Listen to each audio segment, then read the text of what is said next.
here's a story you may have heard something about this. This is the latest from the New York Post. It says a transgender cheerleader kicked out of a Texas college for allegedly choking a teammate denies that there was any physical altercation and intends to sue, actually. Avery Chanel Medlock insisted, okay, we've got the pronoun issue here as it's written, so I'm going to try to correct it as we go along.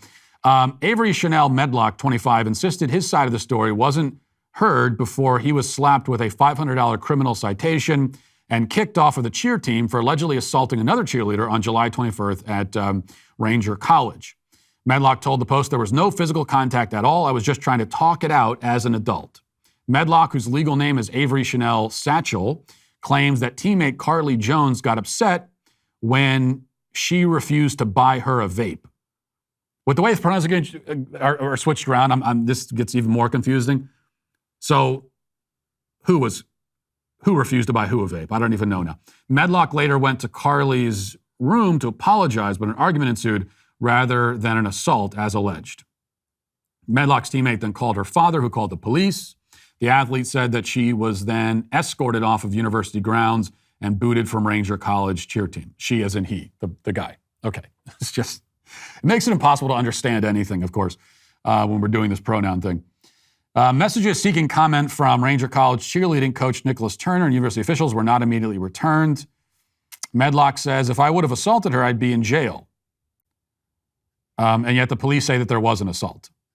Okay, so that's the story. That was originally a story that this cheerleader, who is a male, but identifies as a female, is on the cheerleading squad, physically assaulted, in fact, choked an actual female on the team. And the original story was that he reacted that way because the female remarked about the fact that he has a penis and therefore isn't a woman. And he responded violently. The father was called, the police were called. The police say that there was an assault that occurred. And even though they're just slapping the assailant with a minor fine about on par with what you get for a parking violation, but the assault did happen. Now he's coming out and saying, oh, no, it never happened at all. A couple of points here. First of all, we're going to put some of the pictures up on the screen that are in the New York Post article. And we've seen, and anytime this story comes up on social media, these are the pictures attached to it. And you can see, this is the trans cheerleader. And you can see, okay, there's another one there. Just filtered and photoshopped to death. Look at this one right here. Come on. It looks like he peeled off somebody else's face and put it on. When you have to do that, okay, then maybe that should tell you something. Like the pictures that are being circulated of this guy these are not pictures. These are cartoon drawings. That's not what he looks like at all. But also, maybe more importantly, the violence is not a surprise at all, as the existence of men in these spaces, in women's sports, in women's bathrooms, men claiming the label of womanhood for themselves in any context at all, this is a form of violence already. I'm going to use the left's framing against it here, because they like to say that everything is violence. Speech is violence, silence is violence. Sometimes violence, though, isn't violence, but everything else is violence. Well, I would say that this is violence. Even before you get to the physical assault, before the physical assault happens, it is violence. Because when men intrude into these spaces and they appropriate female identities, it is an invasion, it's an intrusion, it is a robbery, stealing privacy, stealing a woman's identity, stealing opportunities, all of that. And it comes with an implicit and often explicit threat of social shaming, of loss of job, loss of status, if a woman protests it.